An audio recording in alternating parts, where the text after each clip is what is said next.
Nucinda Credit Union, the power of we. This is the Lobo postgame show.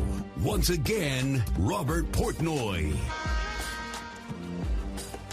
Welcome back inside the Thomas and Mack Center in Las Vegas. New Mexico falls to Fresno State. Final score 65-60.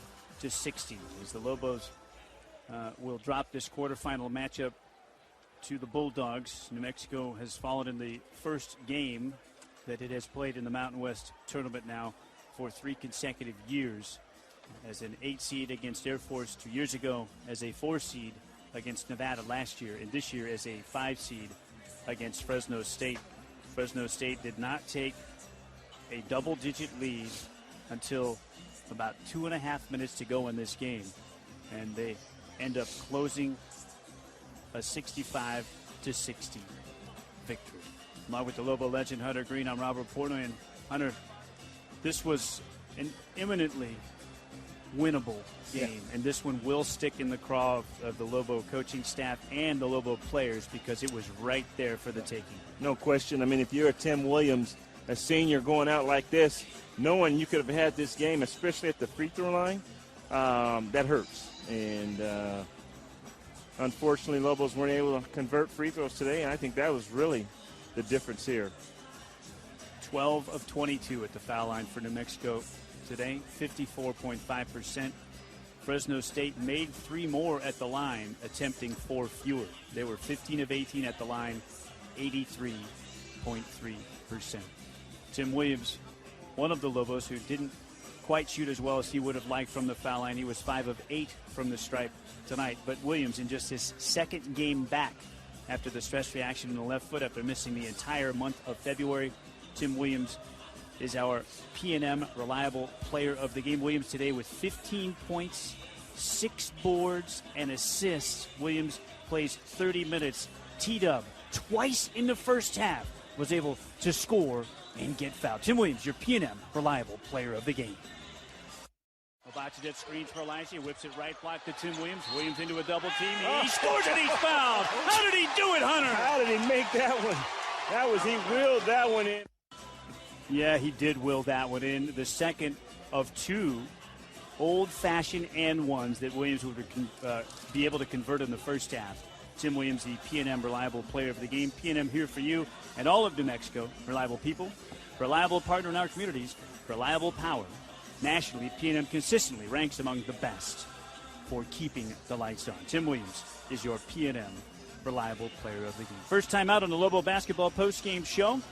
New Mexico falls to Fresno State 65-60 in the Mountain West quarterfinals. Stay with us. Lobo basketball from Learfield.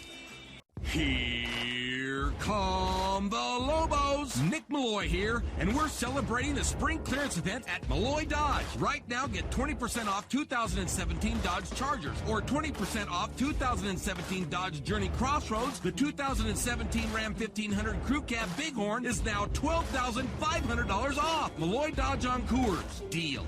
All offers and rebates must meet certain specific qualifications to receive incentives. More information at MalloyDodge.com/promo-info. Go Lobos!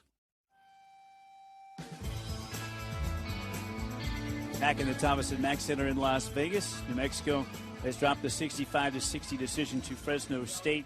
They lose in the 4-5 matchup in the Mountain West Tournament quarterfinals. The Lobos eliminated. Fresno State advances to a semifinal against Nevada tomorrow. Bulldogs, as it would happen, swept Nevada during the regular season. You're locked into the Lobo basketball post-game show. Fresno State 65, UNM 60, the final. All right, it is time now for our State Farm Insurance combination of the game. You know, when you have the right combination, great things happen like this. Gives it away to Brown, and Brown up the near right sideline with a right-hand dribble. Bounces between the legs, off the ball screen to T-Dub. Fires inside to, for the two-hand hammer. That time they lost the Jet. They were worried about Tim Williams and, of course, Elijah with the ball. Elijah finds him. Yeah, great find. Elijah Brown to Jet is your State Farm Insurance combination of the game. Talk to an agent about combining your home and auto into a plan that's right for you. Here to help life go right, State Farm. Time for a break on the Lobo basketball post-game show. New Mexico falls to Fresno State in the Mountain West quarterfinals. 65-60 in Las Vegas. Lobo basketball from their field. Back in Vegas at the Thomas and Mack Center, Lobos dropped the 65-60 final to Fresno State in the quarterfinals of the conference tournament. Let's take a brief 10-second pause for station identification on the Lobo Radio Network.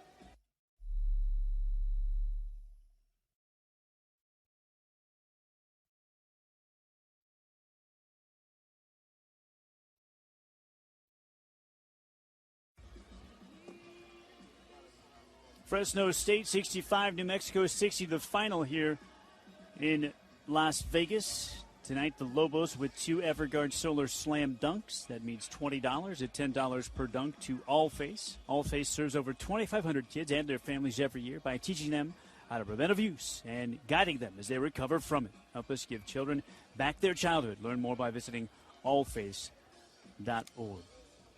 Hunter, some damning numbers here in the final analysis. New Mexico, 15 free throw attempts in the first half. Just 7 in the second when they had Fresno State in the bonus forever. And worse, even just 1 free throw attempt over the final 6 minutes and 50 seconds. And this while every big man on the Fresno State roster that's in the regular rotation had either already fouled out or was playing with 4 fouls. So somehow Fresno State figured out a way to get it done. I just got a text from an old high school teammate that plays for Fresno State asking how did we lose that? How come New Mexico didn't take it inside against the bigs of Fresno State who are in foul trouble? That's going to be one of the questions we can ask the coach when he comes. But when you have them on the ropes in foul trouble, you're in the bonus early on, and we just weren't able to take advantage of that. And then, of course, okay, we're ready to begin with Fresno State. We have student athletes, Jerron Hopkins, Deshaun Taylor, Coach Rodney Terry. Coach, let's start with you and get some thoughts on tonight. Sorry about that, Hunter. That's from the media room. Okay, that's from the media room, and they're going to get Fresno State up first. And so that hopefully will be able to, because the Lobos will go second, right? The winning team always goes first. The Lobos will go second. We will not be able to have Coach Steele with us on our post game. It'll be Coach Harriman coming out to talk with us. But perhaps if the timing of it is right and we're still on the air in the post game, we'll able to hear at the very least Coach Neal's opening comments when he sits down to address the Mountain West media in the press room behind the seating to our left over here. So sorry about that. I had it turned up. I wanted to hear when they got it started in there and didn't anticipate that would happen. We were talking about free throws. Yeah, and again, New Mexico, that was the story today, is that they didn't convert free throws. And we don't know how many of the front ends of 1-and-1s were missed. But, shooting and that's where the Lobos were able to have success. That's where they scored probably 25, 30% of their points at the free throw line. Not tonight. Not today. Yep. Nope. All right, time for us to take a break. Lobos fall, Mountain West quarterfinals. Fresno State 65, New Mexico 60. 3 consecutive first game exits in the Mountain West tournament for Lobo basketball. Back after this, Lobo basketball from their field. Back inside the Thomas and Mack Center, the Lobos have fallen to Fresno State, final of 65-60 in the Mountain West quarterfinals. It is time for the Delta Dental Coach's Comments, brought to you by Delta Dental of New Mexico. We have Lobo Associate Head Coach Chris Harriman. And Harry, I know this one's got to sting a little bit because it's a game that you feel like you guys probably could have and maybe even should have won. What were your final thoughts once it was over? Well, before I even start, Rob, I'd like to start by thanking I don't even know how many it was, but the amount of Lobo fans that were here today were just incredible. The support was amazing. I thought they were really inspirational to play for today. You're right. Today was tough. It's to walk out of the locker room right now and see guys like and Tim Williams in tears, that's tough. That's hard. That's hard to see those guys. I thought we played really, really hard. Made a couple of mistakes late, whether it be late clock allowing guys to get shots off or turnovers. I think we did everything we could defensively in terms of holding them to a low percentage. Obviously, the missed free throws, we missed 10 free throws, and 3 of them were front ends.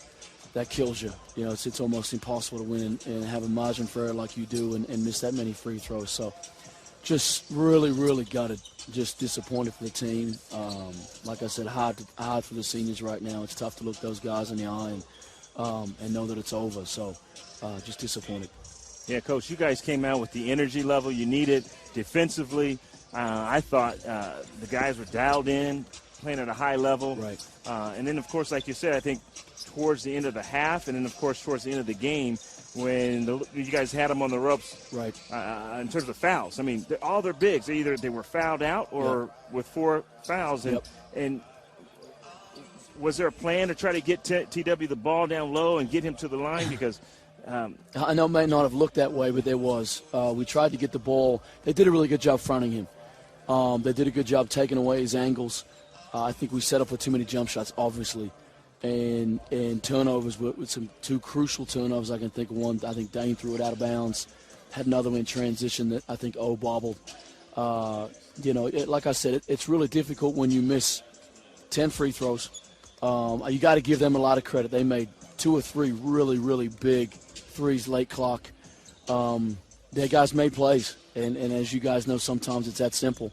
But I thought the disappointing thing is I really feel like we should have won that game.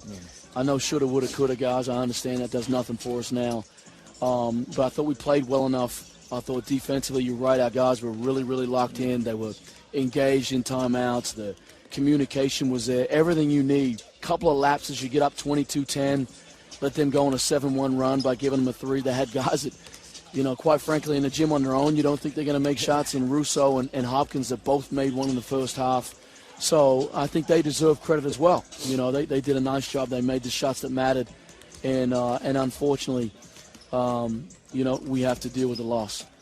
And Tim went to the bench, and then, of course, the Bulldogs made a run. It was like a 7-0 run. Right, in the first half, yes. And then there was no answer. And I think they missed Tim more on the defensive end than they really missed him on the offensive end. Like I've told you all year long, guys, I mean, Tim's such a good communicator out there. He's a guy that you can relay calls through. I thought he gave us everything he had. He was dead tired. I mean, in one of the timeouts, we're 4 minutes into the game, and he's gassed. He tried to do everything he could today. He couldn't necessarily get it going. Elijah had some really good looks that just didn't go down. But like I say, guys, the missed free throws hurts. Yeah. But you do have to give them credit where credit's due, the fact they made some big shots late game. Particularly there for a stretch early in the second half, he was fantastic. How much did not having Jordan Hunter for much of the first half prove costly? Yeah, that was very detrimental, obviously. He had to sit for a long, long time trying to get him re-warmed up in the locker room at halftime and trying to get him back. But I thought he competed. I thought our guys really, really competed. And that's the hard thing. Like I said, when you got to look at seniors, Obach is given everything he had to the program. Tim Williams has been there through everything and really fought. So more than anything, just really, really disappointed for those 2 kids just because I think they deserve better. There was no issues with the effort. There was no issues with everything they did on the floor. Just couldn't get it done, guys. Just couldn't get it done. Those 2, in their own ways, each have meant so much to the program. Just give us your thoughts. Potentially, and we'll ask you, and I'm sure there hasn't been a lot of conversation yet, but the potential for any Lobo postseason after today, where does that stand? Do we know? That I don't know. I'm not privy to that information. I don't know where that stands. I'm not sure what will be invited to. You have to fill out a lot of those forms prior to the conference tournament, and then it's the NCAA, it's the NIT that makes all those decisions, and none of those decisions I don't think are made just yet. I don't know that, Rob, to be honest with you. I think that's something the administrators have to discuss in the next 2 days. I don't know where that sits, but sure would like to keep playing. We want to keep fighting. But to answer your first question, I thought O was really instrumental in everything he did, and his energy and his effort. Tim's been a warrior for us for 2 years. We've rode him like crazy, and he's made big play after big play. I think he's the best post player in our league. It's just so hard because as good as they are, as great as players as they are, they're much better people. And I know our fans know that. The impact they've had on the program, the type of people they are, what they've done academically. Just couldn't be more proud of those 2 and sad to see them leave. You're here today after what might be the last loss of the season, the last game of the season.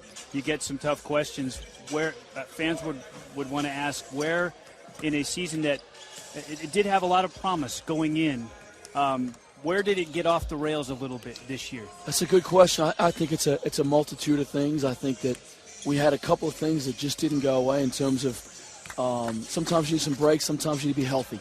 And losing Tim, I'm not trying to sit here and make excuses, but losing Tim for 7 games right in the media season was difficult. Had some games, obviously, we should have won that we didn't in terms of Nevada, obviously, comes to memory. Some things like losing some games, UNLV at home, San Jose State at home. You can't afford to lose those and win the league. It's a great question. I think you have to reflect on it a little bit and think about it. But right now, I would just say that ultimately when it came down to it, we had some guys that weren't there when we needed it. I'm not going to sit here and blame the players. I thought they gave us everything they had. I thought we had some games we should have won that we didn't win. We were very good on the road this year, not as good at home. And obviously historically that hasn't been the case, at least in coach's tenure being here. So it's weird, guys. And I don't mean to make it bigger than what it is, but when you lose that game and you feel like your season's over, it's almost like a death. You just stop all of a sudden. Everything's go, go, go every second. And then all of a sudden you don't know what's next. So we have to take care of our guys, get back and have some conversations with some guys, talk to them, and like I say, put as much time into the seniors as we can. They've given us everything, and self-reflect, look at things, and then go from there. Yeah, I was going to get into, kind of moving forward in player development, kind of the guys that you have coming back next year, and then even the guys, that I saw that played quite a bit this year. Firstinger, I thought turned it around. Right. Really gave you a lot more. Right. And really improved. You saw the freshmen kind of grow up in Jefferson. Right. And Harris. Give us a little assessment of kind of next year and what you plan to do this summer for player development. Well, that's a great question. I think that with us, obviously, New Mexico's program is being known for player development. I think they've done a terrific job in getting guys. When you look at guys like Cameron Bairstow, I think he averaged 2 points, as a sophomore. Ended up being an All-American. A lot of that's him, obviously. But I think the proof's in the pudding in terms of getting guys better. But we have to sit down and really evaluate, look at a lot of film, and dissect how you work on these guys. I know we got some hungry guys, and I know we got some guys that are truly devastated in that locker room. Damian's going to be a hell of a player. I'd be disappointed if he's not an all-league guy by the time he's a junior year. Ahira Guac, who didn't play as much this year, I think could be tremendous. Connor's going to get there. Had a tough adjustment. And when you look at Damian and you look at Connor, that's 2 guys that are playing behind all-league players. Might not get the opportunity, so people might not see how good they can be long-term, but they're very, very talented. We've signed some really good kids. I'm excited about the direction of the program. But I think right now you're too emotional to make any type of decisions in terms of saying, all right, let's get to work tomorrow. Let's start doing individuals at 8 a.m. I think you got to take a little bit of time and really evaluate what it is we need to do. Obviously, we have a good idea of it, but sitting down and doing player meetings with the staff and really trying to figure out what we do moving forward. How did guys develop this year over the course of the year, through the season? Camp, the whole thing, did it happen the way you guys hoped it would? It did. I think injuries had a lot to play in it. Elijah missed the entire preseason. Didn't practice one practice. That's hard to do. You lose Tim for 29 days, bring him back for senior night, play him 31 minutes, and then expect him to get you 20 and 10 in the conference tournament. Doesn't happen that way. Some guys might not have played as much as what they would have hoped. I thought Jalen Harris really got better, and then he hit the freshman wall. I thought Dane made some really good progress. When you have 2 players like we do in Elijah Brown and Tim Williams that are going to get the media shots that you're going to run a lot of your offense for, sometimes, guys might not get the looks that they're going to get in the future.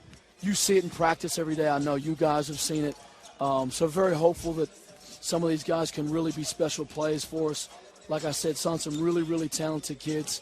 And it's really hard to look forward right now, obviously. But we'll do everything we can to keep fighting, get this team ready, and be back where our fans expect us to be and where we as a staff expect to be next year. One end-game sequence I did want to ask about. You guys put together a terrific defensive sequence with less than a minute to go. They miss Looked like Tim even had two hands possibly on a rebound as three players were fighting for it.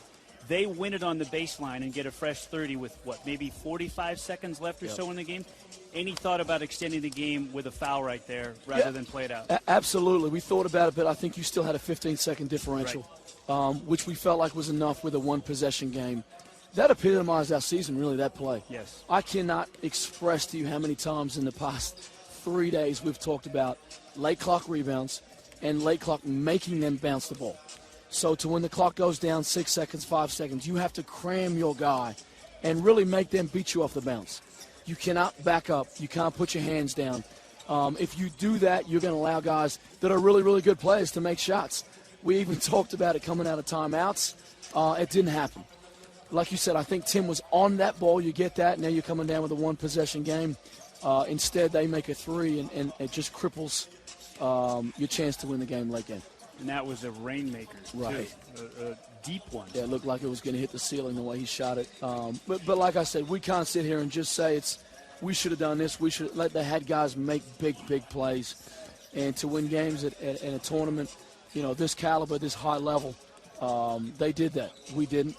And there's no point sitting there making any type of excuses. They won the game, and good luck to them. Harry, you've done this with us a few times this year. Always do a terrific job. Thank you, first of all, for that, and then just for being you. You've been terrific to us ever since you arrived here at UNM, and I know this one stinks today, but it's a pleasure working with you, and wish you guys the best of luck. Thank you so much, guys. And like I said, we're so thankful of everybody that made this trip. Hurts that we can't play another game for them. Felt like we should be, but super thankful. Appreciate all the support. You guys have been tremendous. We're best in the business, I think, and look forward to better times ahead. Yeah. Thank you a lot, Harry. Thanks, guys. Thanks. Lobo Associate Head Coach Chris Harriman, our guest. The Delta Dental Coach's comments brought to you by Delta Dental of New Mexico. Almost 400,000 New Mexicans covered by Delta Dental plans. For more info, log on to deltadentalnm.com. Got to get to a timeout. We'll see where they are in the press room. Perhaps we can hear from Lobo head coach Craig Neal before we are finished tonight. The Lobos fall to Fresno State in the quarterfinals of the Mountain West Tournament, 65-60. It is Lobo basketball from Learfield. Back inside the Thomas and Mack Center on the Lobo basketball postgame report. New Mexico drops its quarterfinal matchup with Fresno State, 65-60. The Lobos eliminated from the Mountain West Tournament. Coach Neal is with the media in the Mountain West media room, and let's share that with you. 3 in a row, too. Do you have a message for fans? No, I just think with our younger kids, I thought our kids really competed. We appreciate all the support. We're grateful for all the support, the fans that came out. I think they were proud of the way our kids played and how hard they played. It was difficult, but I like where the program is. I like the young players we have. I like who we've signed. We got some stuff we got to figure out. We don't know exactly what Elijah's going to do. But I like where we are. We could have very easily won that game, but we didn't. It went down the stretch, and they made plays. So I thought our guys handled adversity as good as we've done since I've been here with all the injuries. We haven't had near the injuries in the years past, except for the year that we went 15-17 with Cullen being hurt, Alex Kirk going to the draft, Jordan Goodman being hurt. That was a unique year, but not as many as this year. And for our team to go 3-4 in February with arguably the best player in the league defensively rebounding and scoring, that was a huge loss for us, especially when your team's set up for him to be one of the main cogs in that team. Craig, two things. On Elijah's shooting percentage, he alluded to it, and obviously he was struggling the back end of the season. Was he asked to do too much, or do you think he felt he needed to do too much because there was so much question on where you're getting points this year? Well, I just think that's the competitive kid in him. I mean, he's going to take the heat. He's not going to blame it on anything else. He's not going to blame it on the shots he had to take, the pressure that he had to take, the expectations on him. He's just not going to do that. He didn't have it in him. I thought he had a good year. I thought he had, he's second in the league in scoring. He's 6 rebounds a game. He's 3 assists a game. I mean, if you look at that over the years, that's a pretty dang good year. And I don't know if he didn't get the recognition that he deserved, but, I mean, he's made second-team coaches and, second-team media.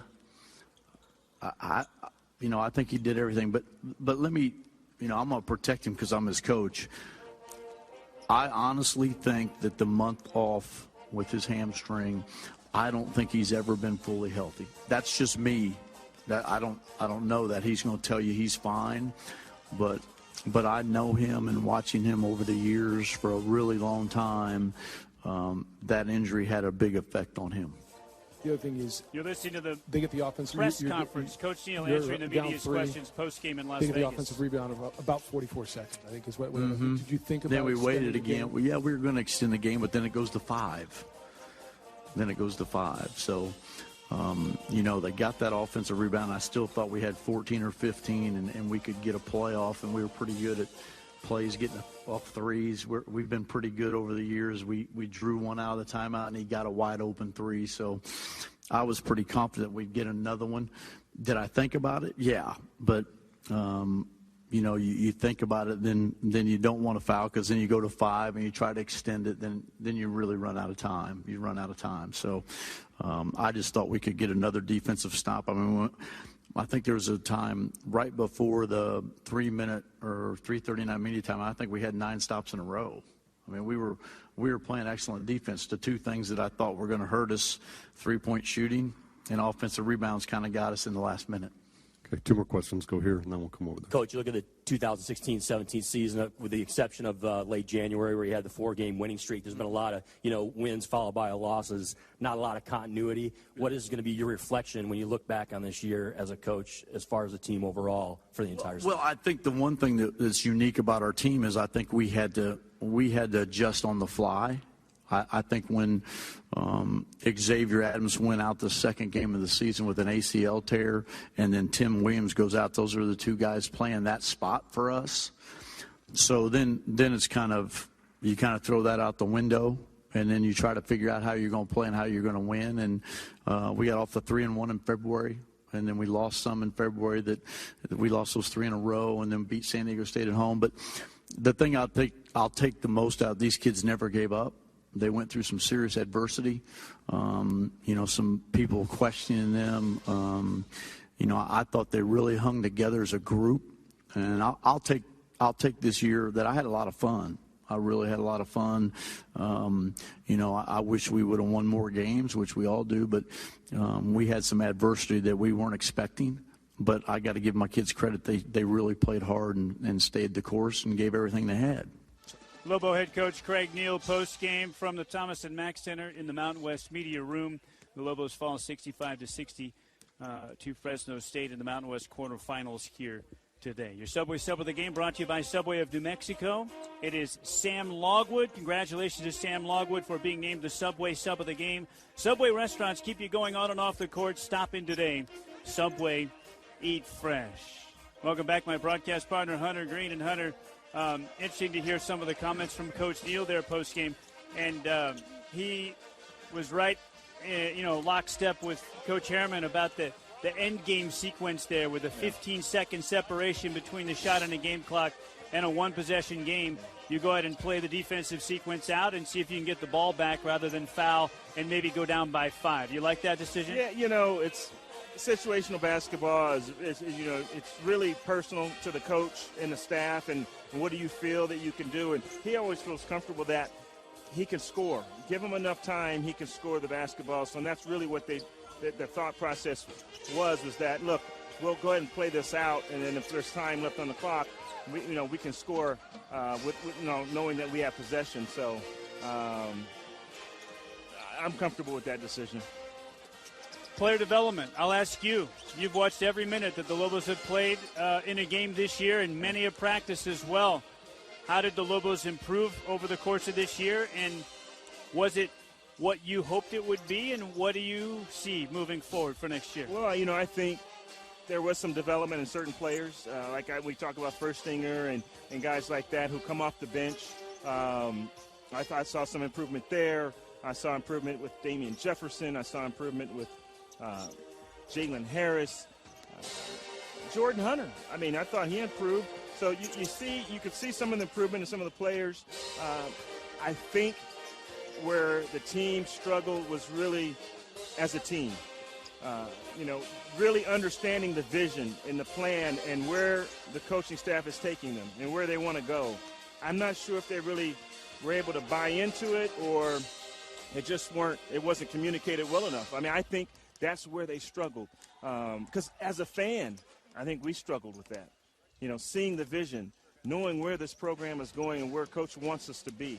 And I think that's where that has to be improved on.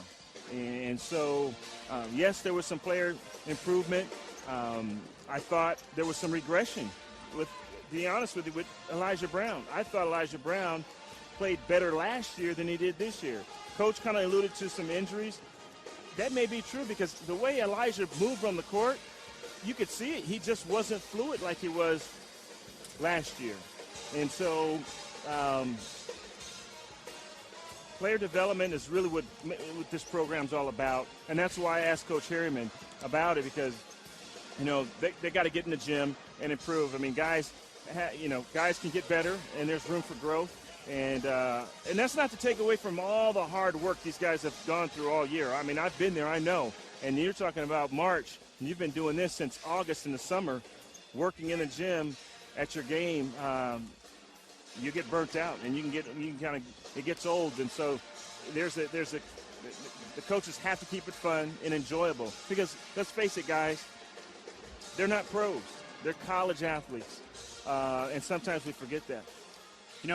We must have been doing this for a few years together now, because right when you asked about player development moving forward, I was wanting to ask about player development this year. How did they do? Did they improve the way that you wanted them to? And you led right into that. So we were able to get to both of those things. And since you just mentioned Elijah Brown, we were not able to hear him, but he did tell the media he was asked about his future as he thought about whether or not he's going to come back to the University of New Mexico next year, something certainly in Lobo fans' minds. He said, I have not thought about that yet. Coach Neal was also asked about that in the press room as well, and he said he does not know yet whether Elijah Brown is going to be back or not. But as a fourth-year junior this year, he has options for next year, so that's something that will be on everyone's minds during the offseason. Yeah, in my mind, there's no better place to play. We want him here. The fans want him here. His teammates want him here. Why not? Where are you going to go? I mean, the University of New Mexico has embraced you. We know you. You know us. I think that, for him, the best thing for him to do is to get well physically and come back and just have a great year next year. I'll ask you this as well, because it's another question on the fans' minds regarding postseason play. Nevada, they did take an invitation into one of the lower-level tournaments and used that in a lot of people's minds as a springboard to their success this year. Now, I would argue that they completely revamped their roster this year. And the team that played that postseason tournament last year was not the core of this year's team at all. But those who did play certainly gained that experience and learned, how to win and got to play some more for Coach Musselman, and there were certainly benefits. The athletic department has said that if not the NIT, in other words, if we don't make the NCAAs, if not the NIT, not likely that we would go to any of the other tournaments that are out there. As a former player and looking at the program where it is today, what are your thoughts on that? Would the development potential of those games be worth the expense that it might cost? Those tournaments, as they're called, they are an expense. I don't. Outside the NIT, I don't think there's any other tournament that you'd want to play in. That at this point in time of the season, guys are worn down.